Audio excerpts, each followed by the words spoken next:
বলছি যে বিপ্লবের ওনারশিপ নিয়ে কামড়াকামড়ি না করতে। এই বিপ্লবের ওনার খোদাতালা, ওনার দয়া না হইলে আমরা হাসিনারে হটাইতে পারতাম না। প্রত্যেকটা মানুষ। আসসালামু আলাইকুম প্রিয় দর্শক, প্রতিদিন রাজনৈতিক, সামাজিক ও অর্থনৈতিক প্রেক্ষাপট নিয়ে বিশ্লেষণধর্মী ভিডিও পেতে আমাদের চ্যানেলটি সাবস্ক্রাইব করে আমাদের পাশেই থাকুন। ভিডিও শেষে গুরুত্বপূর্ণ আলোচনা করা হবে। চলুন সরাসরি ভিডিওতে। গত এপিসোডে ভুলে গেছিলাম দেখাইতে যে শিল্পকলা একাডেমির মহাপরিচালক আসলে বাকশালী কিনা, সেটা বিশিষ্ট বাকশালীদের রিয়াকশন দেখে বোঝা যাবে। দেখেন, বিশিষ্ট নৌকার মাঝি মেহরাফরোজ শাওনের ফেসবুকের পোস্ট দেখেন, তার মন ভালো হয়ে গেছে। মন ভালো করেছে কে? আসিফ নজরুল। অবশ্যই উনি আরো মন ভালো করিয়া দেবে, ঠেসে ঠেসে বাকশালী ভরবেন নানা জায়গায়। যাই হোক, ছাত্রদের প্রসঙ্গে আসি। ভাবছিলাম কিছু কমু না, কিন্তু এমন দিকে যাইতেছে যে না কয়ে উপায় নাই। আমি প্রথম থেকে ছাত্রদের সতর্ক করেছি, কিন্তু মনে আছে না, এই যে দিছিলাম, এটা পোস্ট দিছিলাম, কি করা লাগবে সেটা কয়ে পোস্ট দিছিলাম, আরো সতর্ক করে ভিডিও করছি। বলছি যে বিপ্লবের ওনারশিপ নিয়ে কামড়াকামড়ি না করতে। এই বিপ্লবের ওনার খোদাতালা, ওনার দয়া না হইলে আমরা হাসিনারে হটাইতে পারতাম না। প্রত্যেকটা মানুষের অবদান আছে এই লড়াইয়ে। আর এই লড়াই তো একদিনে তৈরি হয় নাই, 1 দশকের বেশি সময় ধরে লড়াই চলছে। কত মানুষ করে গেছে লড়াই, অনেকে মারা গেছে, কত মানুষ গুম হয়েছে, ক্রসফায়ার হয়েছে, কত মানুষ জেলে গেছে, কত মানুষ দেশান্তরী হয়েছে, কত মানুষ আহত হয়েছে। সবার অবদানকে প্রফেসর ইউনূস একটা বক্তৃতায় ধ্বংস করে দিচ্ছেন। উনি বলছেন ছাত্ররা ওনাকে নিয়োগ করেছে। তো স্যার, দেশ কি ছাত্রদের একার নাকি ছাত্রদের বাবা মা, চাচা চাচি, দাদা নানি সবারও? ওরা আকাশে উঠতে শুরু করলো আপনি যখন কইলেন ছাত্ররা নিয়োগ করেছে। আর ছাত্র আপনাকে ক্ষমতা বসেছে নাকি কয়েকজন ছাত্র আপনাদের ক্ষমতা বসেছে? ছাত্ররা তো কাউন্সিল করে সিদ্ধান্ত নেয় নাই, নিচে নেয় নাই। তারপরে ছাত্ররা সচিবালয়ে গিয়া ব্যুরোক্র্যাটদের শিখাইতে শুরু করলো, আমলাতন্ত্র শিখাইতে শুরু করলো, রাষ্ট্র পরিচালনা শিখাইতে শুরু করলো। শোনা যায় ডিসিদের পোস্টিংও নাকি তাদের হাত ছিল। ছাত্ররা শুনেন, ব্যুরোক্র্যাটদের চিনেন না। আপনাদের এক হাতে কিনে আর এক হাতে বেচতে পারবে ওরা। আপনি যে কারো জন্য সুপারিশ করিচ্ছেন না, মুখে মুখে ব্যুরোক্র্যাট নোটশিটে লিখা রাখতেছে আপনার নাম লিখে রাখিচ্ছে। তো এই নোটশিট চিরকাল থাকবে, সরকার যাবে, সরকার আসবে, এই নোটশিট থেকেই যাবে, ব্যুরোক্রেসি থেকেই যাবে। আপনার সুপারিশের ট্রেস খুঁজে বের করা যাবে। আর এক সময় দেখবে যে আপনারা কারে কারে সুপারিশ করে কোথায় কোথায় লাগিয়েছিলেন। আর সরকারি কাজে অযাচিত হস্তক্ষেপের দায় অভিযুক্ত করা যাবে। শাহ মোয়াজ্জেম হোসেন ছিল না, ওই যে বিএনপি করি ছিল, ওই জাতীয় পার্টি ছিল, আসলে মুজিবের লেসপেন্সার ছিল। মুজিব আমলে ছাত্রলীগের নেতা ছিল না, যুবলীগের নেতা ছিল বোধহয়। তো একই কাজ করতো, সেক্রেটারিটা স্টেটমেন্ট নিয়ে এরে ওরে ধমকাইতো, পিটাইতো। একবার এক কাজ না করার জন্য, সাইন না করার জন্য চিফ ইঞ্জিনিয়ারকে সেক্রেটারি ছাদ থেকে ফেলে দিচ্ছিল। হাসনা তার সার্ভিস গাড়ি নিয়ে ঘুরে, এটা নাকি বড় ভাইরা দেয়, মেলা বড় ভাই, বড় লোক বড় ভাই, বাহ কি মজা। আমার যদি বড় ভাই থাকলে ওই কেন দেয়? হুদা কমে দেয়, হুদা কমে দুনিয়া থেকে ফুটা পয়সা খরচা করে না। ও দিছে গাড়ি, কারণ কিছু নিবে। হাসনাত সার্জিস চাইলে এখন অনেক কিছু করতে পারে। কোনো ক্ষমতাবানের কারো কাছে সাহায্য নেওয়া উচিত না। এটারে কয় কনফ্লিক্ট অফ ইন্টারেস্ট। এটা বুড়া না হলে বোঝা যায় না। আর এটা ছাত্রদের আধ্যাত্মিক গুরু আসিফ নজরুল বলে দেয় না যে এই কাজ করা যায় না। সে যে ছাত্রদের অভিভাবক হয়ে সরকারে গেল, সে গাইড করবে না ছাত্রদের, বলবে না এটা করা যায় না। ছাত্রদের সমস্ত কাজ করিচ্ছে আর সমালোচিত হচ্ছে, সব কটা দায় আসিফ নজরুলের। হ্যাঁ, ওই তো গেছে সরকারে ছাত্রদের টিচার জন্য, ছাত্রদের টিচার কোটায় গেছে ওই সরকারে, তো ছাত্রদের দায়িত্ব নিবে না? ত্রাণের জন্য কিভাবে সারা দেশের মানুষ টাকা পয়সা দিল? তহবিলে প্রায় 11 কোটি 10 লাখ টাকা জমা পড়ছিল। এর মধ্যে থেকে ওরা কইছে যে বন্যার্তদের সহায়তা খরচ হয়েছে 1 কোটি 75 লাখ টাকা মাত্র। অবশিষ্ট 9 কোটি 35 লাখ টাকা ব্যাংকে জমা রাখা হয়েছে। কেন? ব্যাংকে রাখার জন্য সবাই টাকা দিছিল না বন্যা ত্রাণ চালানোর জন্য টাকা দিছিল? এটা ভিডিও ছড়াইছে, এটা আওয়ামী লীগেরা খুব ছড়াইতেছে, কাপড় ঠাকে করে নিয়ে ফেলে দিতেছে। আমি যেহেতু ভেরিফাই করতে পারি নাই, তাও দেখাই রাখলাম, দেখেন ভেরিফাই করে ভিডিওটা সত্য কিনা, আর এই বন্যার সাথে যুক্ত কিনা। কিন্তু মিডিয়ায় নিউজ হয়েছে যে কাপড় বেচে দিছে, তাই ওইটা বিশ্বাস করার একটা বিশ্বাসযোগ্য কারণ আছে, সেজন্যই দেখালাম। এই যে দেখেন, সেটা আপনারা ত্রাণ নিলেন, তো ত্রাণ না দিলে টাকা ব্যাংকে রাখলেন, বন্যা শেষ, টাকা আপনাদের অ্যাকাউন্টে। এখন কইতেছেন অডিট করবেন, কিন্তু টার্মিনোলজি শিখেছেন, তাই না? হ্যাঁ, জানিচ্ছেন, যেটি পারেন সেটি জানেন।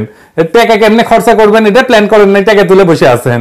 এখন কইতেছেন পুনর্বাসনের কাজ করবেন। 9 কোটি টাকা পুনর্বাসন হয়? হ্যাঁ, পুনর্বাসন বুঝেন? পুনর্বাসন করতে এই বন্যায় কত টাকার পুনর্বাসন লাগবে, কেঙ্কা করে করবেন? জিন্দেগিতে পাবলিক এভাবে টাকা দিবে, আপনাদের দিবে না। হ্যাঁ, দিবে না, কয়ে লাগলাম, লিখে রাখেন। এটা করে দিন যাইতেছে, আর একটু করে ক্রেডিবিলিটি হারাইতেছেন, আরো হারাইবেন, পথে উঠেছেন। যাই হোক, সিলেকশন করেছেন আসিফ নজরুলের সাথে বসে বসে উপদেষ্টা, এখন মন্ত্রণালয় চলে না, প্রশাসন স্থবির। এর দায় কার? দায় তো কেউ নিবে না এখন, তাই না? এবার একটু প্রফেসর ইউনূসের প্রসঙ্গে আসি। ছাত্র আপনারা চেয়ারে বসেছে, তাদের ডেকে না বক্তৃতা দিলেন সামনে রেখে, মেলা ইমোশনাল বক্তৃতা দিলেন আর কি। সবাই সুস্থ, কারো কোনো অসুবিধা হয় নাই। কিন্তু এই যে ছেলেগুলা চোখ হারায় আপনার সাথে এসে দেখা করতে চায়, দেখা করতে পারে না কেন? দেখা করেন না ওদের সাথে? ওর পায়ের বিনিময়ে আপনি ওই চেয়ার অন করছেন, এই ছেলেগুলোর চোখের বিনিময়ে ওই চেয়ারে বসছেন আপনি। আপনারা কেউ গুলি খান নাই, গুলির দুঃখ বুঝবেন না। ঢাকা মেডিকেল নেওয়ার পরে আমাকে অপারেশন করলো, পরের দিনেই অপারেশন করে 3টা গুলি বের করলো। ওইখান থেকে আমার সিট গেল জাতীয় চক্ষু হসপিটালে, ওইখানে আমার এই যে অপারেশন করলো 4-5 দিন পরে, আবার অপারেশন করলো, 2বার অপারেশন করলো আমার চোখটাকে। 2বার অপারেশন করার পরে কেন 8টা গুলি চোখের ভিতরে থাকে যায়? আমি পঙ্গু মানুষ, মানে আমি চলতে পারি, আমার হুইল চেয়ার দিয়ে চলতে হয়, আমার হাতে দেখেন, পা দেখেন, আমার এখানে ধরে রাখছে। আমার প্রশ্ন, আমার এখানে আসতে হয়েছে কেন? আমি এই মানুষগুলো নিয়ে এখানে কেন আসতে হয়েছে? আমার এখন সর্বশেষ আমার সাথে অনেক উপদেষ্টার সাথে কথা হয়েছে, তাদের কথা শুনে মনে হচ্ছে আমরা এখানে, এরা গুলি খেয়ে অপরাধ করছে, এরা আহত হয়ে এরা রাস্তায় নেমে অপরাধ করছিল। ওদের অবদান নাই, ওরা লড়াই করে নাই, ওরা হারায় নাই কিছু, কেন দেখা করেন না তাদের সাথে? না করতেছেন চিকিৎসা, না নিচ্ছেন কোনো খবর। আপনি সরকারে ঢুকাইলেন 3 ছাত্র নেতারে, সরকারে নিলেন, সবাই ঢাকা বিশ্ববিদ্যালয়ের। একজন কি প্রাইভেট বিশ্ববিদ্যালয় থেকে নেওয়া যাইত না? একজন কি নারী হইতে পারত না এর মধ্যে? এখনো সুযোগ আছে, প্রাইভেট বিশ্ববিদ্যালয় থেকে উপদেষ্টা নেন, ঢাকা শহরের বাইরে বিশ্ববিদ্যালয় থেকে উপদেষ্টা নেন, চট্টগ্রাম থেকে নিতে পারেন, নারীদের মধ্যে থেকে নেন ছাত্রদের। সরকারে নাই যারা, সে সমস্ত ছাত্র নেতাদের সচিবালয়ে ঘোরাঘুরি করা বন্ধ করেন। এই প্রসঙ্গে কয়ে রাখি যে কোন কোন কোন বিশ্ববিদ্যালয় পর্যায়ে কারা বেশি রক্ত দিচ্ছে সেটা জানা থাকা দরকার। একটা বিশ্ববিদ্যালয় পর্যায়ে ছাত্র শহীদদের একটা পরিসংখ্যান পাইছি, এটা প্রাথমিক ভুলচুক থাকতে পারে, আমি স্বীকার করে নিচ্ছি। আমি এটা কোনো মিডিয়াকে বলতেছি, যদি দায়িত্ব নিয়ে এটা কমপ্লিট করেন কৃতজ্ঞ থাকবো, এটা ভবিষ্যতের জন্য একটা আকর হইয়া থাকবে। চট্টগ্রাম বিশ্ববিদ্যালয় 2 জন, জগন্নাথ বিশ্ববিদ্যালয় 2 জন, বিউপি 2 জন, MIST 2 জন, বেগম রোকেয়া বিশ্ববিদ্যালয় 1 জন, কুমিল্লা বিশ্ববিদ্যালয় 1 জন, খুলনা বিশ্ববিদ্যালয় 1 জন, সাস্ট 1 জন, ঢাকা বিশ্ববিদ্যালয় কেউ না, 0। রাজশাহী বিশ্ববিদ্যালয় 0, জাহাঙ্গীরনগর বিশ্ববিদ্যালয় 0, বুয়েট 0, সুয়েট 0, রুয়েট 0, ডুয়েট 0, কৃষি বিশ্ববিদ্যালয় 0, মেডিকেল কলেজগুলো 0। আমার লজ্জাই লাগছে এটা দেখে যে মেডিকেল কলেজে রাজনীতি করে আসলাম, এত কিছু শিখলাম, আর মেডিকেল কলেজদের এইখানে ছাত্ররা মারা যেতেছে, মেডিকেল কলেজের ছাত্ররা কিছু করে নাই।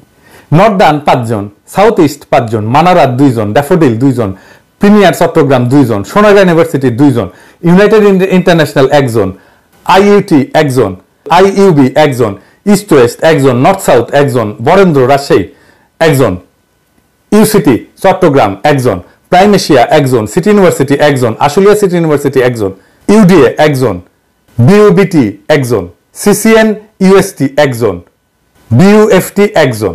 তো সব যদি মিলানো যায় তাহলে পাবলিক বিশ্ববিদ্যালয় 12 জন, আর প্রাইভেট বিশ্ববিদ্যালয় 31 জন, প্রায় 3 গুণ। প্রাইভেট বিশ্ববিদ্যালয় কেন এইভাবে মরিয়া হয়ে লড়লো তা আগামী দিনে গবেষণার বিষয় হতে পারে। আর সরকারে নিলেন শুধু ঢাকা বিশ্ববিদ্যালয়ের 3 জন ছাত্রকে, এটা বৈষম্য না? 18 তারিখ থেকে আন্দোলন টেনে নিয়ে গেছে কে? প্রশ্ন রেখে গেলাম আজকে, এটা নিয়ে পরে বিস্তারিত আলাপ করব। আন্দোলনের যে ওনারশিপ নিয়ে কথা হয় না, এখানে আমার একটাই টেস্ট, হ্যাঁ, পুলিশকে টেরোরাইজ করা হয়েছে কিভাবে কে বলতে পারবে? ছাত্র নেতারা বলতে পারবে? পারবে না। যে কয়টা বিপ্লবী সহিংসতা হয়েছে কোন মাস্টার মাইন্ড করছে কইতে পারবে? এখন অবশ্য কইতে পারে আমরা ভালো ছেলে, আমরা সহিংসতা ঘৃণা করি, আমরা সন্ধ্যাবেলা হাত মুখ দিয়ে পড়তে বসি। এইবার আসেন আর এক আলাপ করি সংবিধান সংস্কার নিয়ে। আমার চিন্তা হইতেছে প্রফেসর ইউনূস কি সত্যি সংবিধান সংস্কার নিয়ে সত্যি সিরিয়াস? আমার মনে হয় না। প্রথমে কমিশনের চেয়ারম্যান হিসেবে শাহদিন মালিককে নিয়োগ দিলেন, 1 সপ্তাহ পরে উনি কইলেন যে আমার পেশাগত ব্যস্ততা আছে, আমি থাকতে পারবো না। তো প্রশ্ন হইতেছে যে যখন ওনার নাম ঘোষণা করছেন ওনার সাথে কথা বলে নেননি? যদি কথাই বলে নেন তাহলে তখন বলেনি কেন পেশাগত ব্যস্ততার কথা? ঘোষণা হয়ে যাওয়ার পরে কেন বলে পেশাগত ব্যস্ততার কথা? তার মানে পরামর্শ করেন নাই, না কইরেই আপনারা ঘোষণা করে দিচ্ছেন। এটা কি বাচ্চাদের খেলা যে কাউকে দায়িত্ব দিবেন আর তার আগে সম্মতি নেবেন না? আর দিলেন কাকে? সন্ত্রাসের বিরুদ্ধে অনন্ত যুদ্ধের ক্রুসেডের একজন মহান যোদ্ধা এবং প্রথম আলো ডেইলি স্টার এর প্রিয় পাত্র, এবং তারে আপনারা দিলেন। আলী রিয়াজ আসলে কে? উনি আমেরিকান সিটিজেন। উনি কইতে পারেন আমার দ্বৈত নাগরিকত্ব আছে, কিন্তু তিনি কোন স্বার্থের প্রতিনিধিত্ব করেন বা করবেন, আমেরিকান নাকি বাংলাদেশের? উনি কইতে পারেন যে দুইটারই রাখবো। তো তাইলে কোন তো দেখি, ফিলিস্তিনের স্বাধীনতার পক্ষে আপনি ইসরায়েলকে আপনি দখলদার মনে করেন? বাংলাদেশ তো চীনের বন্ধুত্ব চায়, বাংলাদেশ তো ভারতের আগ্রাসী পররাষ্ট্রনীতির বিরোধী। একই পজিশন কি আমেরিকা নেয়? আপনি বলেন ইসরায়েল প্রশ্নে আপনার অবস্থান কি? আরো অনেক সেন্সিটিভ ইস্যু আছে, আমি কইলাম না আজকে। ধরেন আমেরিকা যেভাবে এলজিবিটি ইস্যুকে ডিল করে, বাংলাদেশ কি সেভাবে করতে চায়? তো তাহলে কেমনে আপনি আমেরিকার স্বার্থ আর বাংলাদেশের স্বার্থ একসাথে দেখবেন? পারবেন না তো। এটা তো গভীর কনফ্লিক্ট অফ ইন্টারেস্টের মধ্যে পড়ে গেছেন। আরো আলাপ আছে, আসেন, দাঁড়ান যায় না স্যার, আরো আলাপ আছে, শুনে নেন। আলী রিয়াজকে তো আপনারা জানেন যে পেশায় বিশ্ববিদ্যালয়ের শিক্ষক, কিন্তু তার আরো একটা পরিচয় আছে, সে আটলান্টিক কাউন্সিলের ফেলো। আটলান্টিক কাউন্সিলটা কি? মানে আটলান্টিক মহাসাগর নিয়ে গবেষণা করে। না না না, এটা একটা থিঙ্ক ট্যাঙ্ক। মানে আমাদের পানির ট্যাঙ্কি আছে না, উনকে চিন্তার ট্যাঙ্কি, প্রচুর চিন্তা থাকে ওটির মধ্যে। তো আটলান্টিক কাউন্সিল হইতেছে আটলান্টিক ট্রিটি অ্যাসোসিয়েশনের সদস্য, বুঝাও? তো আটলান্টিক ট্রিটি অ্যাসোসিয়েশনটা কি? আটলান্টিক ট্রিটি অ্যাসোসিয়েশনের কাজ হইতেছে নানা জায়গা থেকে নানা ধরনের লোকজন, গুরুত্বপূর্ণ লোকজনকে এক জায়গায় নিয়ে আসা। যেমন ধরেন পলিটিশিয়ান, ডিপ্লোম্যাট বা কূটনীতিবিদ, মিলিটারি অফিসার আর একাডেমিশিয়ান, মানে প্রফেসর টফেসর, আলী রিয়াজের মতো প্রফেসর, এগুলোকে একসাথে করে এক জায়গায় নিয়ে আসে, নিয়ে দেখ ঘুটা, বুঝাও, স্যালাইনের মতো। তারপরে স্যালাইন বানায় এটা। তো স্যালাইনের কাজ কি? স্যালাইনের কাজ হচ্ছে ডায়রিয়া হইলে খাইলে নাকি ভালো, শরীর ভালো হয়ে যায়। আটলান্টিক ট্রিটি অ্যাসোসিয়েশনের এই স্যালাইনের কাজ হইতেছে নেটোরে সাপোর্ট করা। জি জি জি, নেটোরে সাপোর্ট করা। তো নেটোরে যে সাপোর্ট করা, তারে আপনার সংবিধান সংস্কারের কাজ দিবেন। প্রফেসর ইউনূস আপনি করতেছেন কি? নেটোর লোক আইনা সংবিধান সংস্কার করছেন? এটা আপনার বুদ্ধি নাকি কেউ বুদ্ধি দিছে? আমেরিকা দিছে? হ্যাঁ, আপনার একটা কথা কই, আপনি কি জানেন যে আপনার সবচেয়ে উইক পয়েন্ট কোনটা? উইক পয়েন্ট হইতেছে আপনি একজন কঠিন আমেরিকান বন্ধু। এটা আপনার ইমেজ বাংলাদেশে সাধারণ মানুষের মধ্যে। বাংলাদেশের সাধারণ মানুষ আমেরিকারে পছন্দ করে না। বড় লোকরা করতে পারে, সুশীলরা করতে পারে, মধ্যবিত্ত মিডল ক্লাসরা করতে পারে, কিন্তু সাধারণ মানুষ করে না। এই যে আপনার নাকি ছাত্ররা চাকরি দিচ্ছে বলে আপনি বলেন যে আপনার ছাত্ররা চাকরি দিচ্ছে, কিন্তু আপনার বৈধতা উৎপাদন করেছে কে? কারা? আপনি চেনেন? তাদের চেনেন না। আপনি আমেরিকান বন্ধু এটা জানার পরেও কারা জনগণকে বুঝাইছে যে আপনারা মাইনা নিতে হবে? তার মধ্যে এই বান্দাও একজন, এই বান্দা একজন। আর আপনি সাইধা নেটোর লোকরা ডেকে না সংবিধান সংস্কার করাইতেছেন। আপনার উপদেষ্টাদের বেশিরভাগ ভালসুন টু দি পাওয়ার ইনফিনিটি, কেউ কেউ জাউরা টু দি পাওয়ার ইনফিনিটি, যেমন আলী ইমাম মজুমদার। তো আপনার নাই পুলিশ, নামাইতেছে সেনাবাহিনী, সেই সেনাবাহিনী আবার আপনার কথা শুনে না। আপনার মাথার উপরে বসে আছে সুপুর মতো এক বাকশালী জাউরা। আপনার প্রশাসন বেড়া ছাড়া অবস্থা। আপনার নিয়োগকর্তা ছাত্রদের জনপ্রিয়তা দরবেশ বাবার শেয়ার মার্কেটের মতো নিম্নমুখী।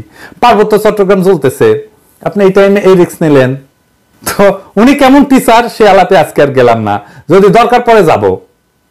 আমাদের ভবিষ্যতের সরকার যে সংবিধানের শপথ নিবে, সেই সংবিধান সংশোধনের জন্য আমাদের এমন একজনকে নিয়োগ করতে হবে যার পাসপোর্টটা বিদেশি আর যে নেটোর কাজ করে। তো তাইলে আমরা যুক্তরাজ্যের একজন স্বীকৃত সংবিধান বিশেষজ্ঞকে নেই না কেন? ওনার চেয়ে ভালো হবে। অন্তত সংবিধান নিয়ে পর্যাপ্ত জ্ঞান এবং দক্ষতা থাকবে। তারপরে তো আমাদের সরকার তো ওয়েস্টমিনিস্টার ধাঁচের সরকার, তাই না? উনি তো কাজ করেন আমেরিকান স্টাইলে। কিন্তু প্রফেসর আলী রিয়াজ যদি সত্যি পদটা চান, তাহলে যে কাজটা করতে হবে, তাহলে মার্কিন পাসপোর্ট ফেরত দিতে হবে ওনাদের, মার্কিন নাগরিকত্ব পরিত্যাগ করতে হবে, কইরা তারপর আসতে হবে। ওই দ্বৈত নাগরিকত্বের অজুহাত এখানে চলবে না। আমরা 100% বাংলাদেশি চাই, এর চেয়ে কম কিছু না।